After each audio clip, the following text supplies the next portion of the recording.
Before this video starts, I'd like to say yes, I am in fact jealous. I am both seething and molding while also coping. So, I just wanted to clear that up. Recently, KaiGuyGD, more well known as the guy who makes those wacky Geometry Dash shorts, hit 1 million subscribers. Despite his short time on the platform, he has been able to hit a milestone which only a very select few have been able to hit. And the reason why he's been able to do this raises some concerns for me. So this is why I believe his uprise is bad for Geometry Dash content, and also why I want to kill myself.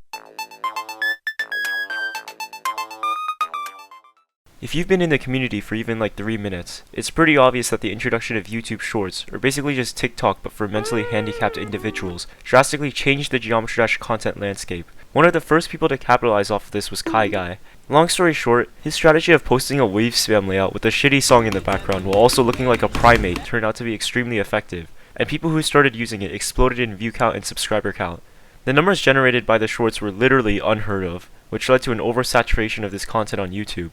And this is my first problem with KaiGuyGD. Because of the massive amount of views generated by these shorts, many others have become inspired to create their own shorts, leading to an even higher number of brain rot content flooding Geometry Dash YouTube.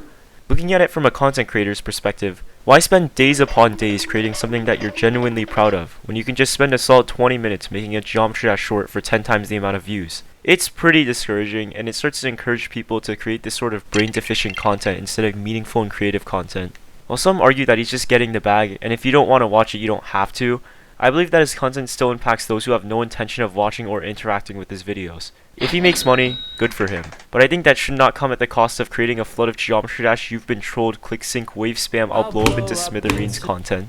At this point, it seems that for every actually talented creator, there are 4 KaiGuy clones pumping out some consistent ass. And this ratio is probably going to increase with the rise of short-form content, and it begs the question of why even try making anything creative anymore if it simply isn't worth it. This doesn't exclusively apply to only KaiGuy as well. Many others like Lemon Cake and Beanable also use this trick to immediately boost their channels, but KaiGuy has undoubtedly been the most successful at this.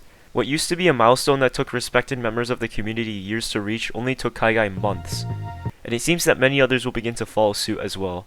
I'm gonna make an absolutely abominable analogy here, but hear me out.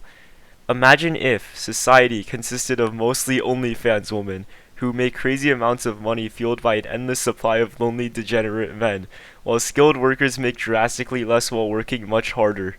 Would you want to live in this society? Alright, this analogy is some ass.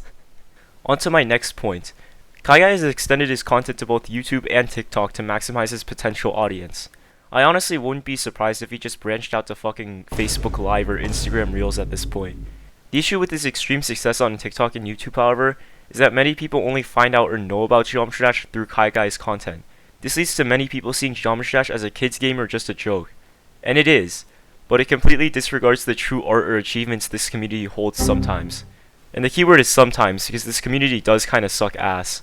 It instead shows off a part of Geometry Dash that most of the community does not approve of, and gives a fake view of what the game really is. Inversely, however, it could lead to an influx of people joining the community, but the only people I see doing that are children under the age of 10 who are interested in the "You've Been Trolled Ohio 10 levels of difficulty" content. Honestly, I don't have much of a problem with KaiGuy earning massive amounts of money and views, since life is just inherently unfair. It's comparable again to OnlyFans women making $1 quadrillion off of incels.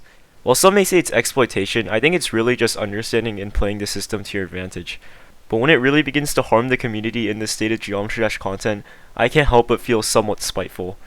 If YouTube keeps rewarding low-effort kids content over the true talent and creativity of the community, I fear that we will see the downfall of talented Geometry Dash content in replacement for #shorts world's hardest jumping. They told me the ending was impossible, so I don't believe it. So I'm gonna beat it.